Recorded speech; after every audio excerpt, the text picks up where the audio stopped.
नमस्कार दोस्तों, जय जोहार। मैं कौशल तिवारी और बिहनिया संध्या में आपका स्वागत है। 22 जनवरी को प्रभु राम के प्राण प्रतिष्ठा समारोह को लेकर राजनैतिक सत्ता और धर्म सत्ता के बीच जंग तेज हो चुकी है। और कहते हैं कि जब सत्ता का नशा सर चढ़कर बोलता है तो उसके लिए नैतिक अनैतिक, झूठ सच, धर्म अधर्म कोई मायने नहीं रखता। और कल जब शंकराचार्य ने ट्रस्ट को पत्र लिखकर सवाल उठाए तो यह सवाल देश के प्रधानमंत्री नरेंद्र मोदी और राष्ट्रीय स्वयंसेवक संघ की नींद उड़ा दी। यह पत्र क्या है और इससे उठने वाले सवाल क्यों महत्वपूर्ण हो चले हैं? क्योंकि बरसों की तपस्या, सदियों के संघर्ष के बाद राम जन्मभूमि में भगवान राम का भव्य मंदिर बन रहा है। और इस मंदिर में उस राम लला के लिए ही जगह ना हो या उस राम लला को ही निर्वासित किया जा रहा हो जो बरसों से टेंट में रह रहे हो, तो फिर आप सोचिए कि उस भव्य मंदिर का क्या मतलब है, उसके क्या मायने हैं। और शंकराचार्य ज्योतिष पीठ के स्वामी अविमुक्तेश्वरानंद ने यही सवाल उठाए हैं कि आखिर बरसों से जिस रामलला की पूजा अर्चना हो रही थी वह रामलला कहां विराजेंगे? के अनुसार तो प्राण प्रतिष्ठा नहीं हो रहा है। ज्योतिष के अनुसार भी क्या प्राण प्रतिष्ठा नहीं हो रहा है? और अब टेंट में विराज रहे रामलला को लेकर वास्तु का भी सवाल उठने लगा है। वास्तु शास्त्र के मुताबिक किसी भी मंदिर में दो प्रतिमाएं नहीं हो सकती, नहीं रखी जा सकती। यह शुभ संकेत नहीं है, यह दुर्भिक्ष का कारण बन सकता है।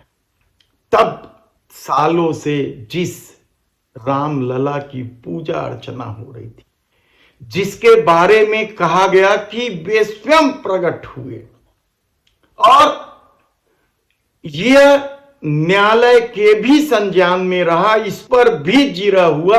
मुस्लिम पक्षकारों ने भी गवाही दी कि राम स्वयं प्रकट हुए थे। वे रामलला की प्रतिमा का क्या होगा? बाल रूप में प्रकट हुए थे रामलला वहां, उसी की सालों से पूजा अर्चना होती थी और टेंट में होने की पीड़ा भी लोगों ने महसूस किया है। ऐसे में उस रामलला को कहां विराजित किया जा रहा है, कहां प्रतिष्ठित किया जा रहा है? और इसी सवाल को लेकर शंकराचार्य स्वामी अविमुक्तेश्वरानंद जी ने कल ट्रस्ट को पत्र लिख दिया और इस पत्र के आते ही बवाल मच गया मोदी सत्ता, भारतीय जनता पार्टी और संघ के भीतर। क्योंकि ये बड़ा सवाल है कि आखिर इतने भव्य मंदिर में सालों पानी, बरसात, आंधी, तूफान, ठंड, गर्मी में टेंट में विराजे रामलला को विस्मृत क्यों किया जा रहा है? भव्यता के चक्कर में क्या उन्हें एक किनारे में रख दिया जाएगा? यह बेहद ही गंभीर सवाल है। आप सोचिए कि सत्ता स्वयं को 2024 में तैयार करने के लिए किस तरीके का खेल खेल रही है। ना ज्योतिष का ध्यान रखा गया, ना शास्त्रानुसार पूजा अर्चना का ध्यान रखा गया और ना ही वास्तु का भी ध्यान रखा गया। यह बेहद ही गंभीर सवाल होता जा रहा है और कहा जाए कि राजनीतिक सत्ता और धर्म सत्ता के बीच जंग तेज हो चुकी है और इसका परिणाम क्या होगा कहना बेहद कठिन है। क्योंकि मोदी सत्ता अपनी ताकत के दम पर जरा भी झुकने को तैयार नहीं है। हालांकि यजमान को लेकर कुछ निर्णय जरूर बदले गए हैं, लेकिन वह न तो एक कदम पीछे हटने को तैयार है और न ही अपनी सत्ता की धमक को एहसास कराने से पीछे हटने को तैयार है। पूरा देश जन आस्था राम मंदिर के पक्ष में दिखाई दे रहा है। तमाम राजनीतिक दल वोट के लालच में राममय हो चुके हैं। केजरीवाल समूचे दिल्ली में सुंदरकांड का पाठ कर रहे हैं, तो राहुल गांधी भी उस दिन मंदिर जाएंगे, ममता बनर्जी भी मंदिर जाएंगे। तमाम राजनीतिक दल जिन्हें जरा भी डर है कि वे हिंदू विरोधी साबित किए जा सकते हैं, लेकिन आमंत्रण दो लोगों को नहीं दिया गया, उद्धव ठाकरे और अरविंद केजरीवाल को। क्यों? शायद वे पहुंच जाते। यह बात मोदी सत्ता जानती है, संघ जानती है, और ऐसे में उनकी 2024 की राह में बड़ी बाधा बन सकती थी। इसलिए उन दोनों को निमंत्रण नहीं दिया गया, क्योंकि उद्धव ठाकरे से बड़ा हिंदूवादी नेता कौन हो सकता है, और केजरीवाल का खेल मोदी पर हमेशा ही भारी पड़ा है। इसलिए इन दो लोगों को निमंत्रण नहीं देने की सूचना है अब तक। ऐसे में जब चारों शंकराचार्य भी जब इस प्राण प्रतिष्ठा समारोह से दूरी बना ली है, प्राण प्रतिष्ठा समारोह की तिथि की ज्योतिष गणना को लेकर भी सवाल उठ रहे हैं। प्राण प्रतिष्ठा समारोह के शास्त्रानुसार पूजा अर्चना को लेकर भी सवाल उठ रहे हैं, और अब वास्तु को लेकर भी सवाल उठने लगे हैं। तब क्या सत्ता अपने में मस्त है?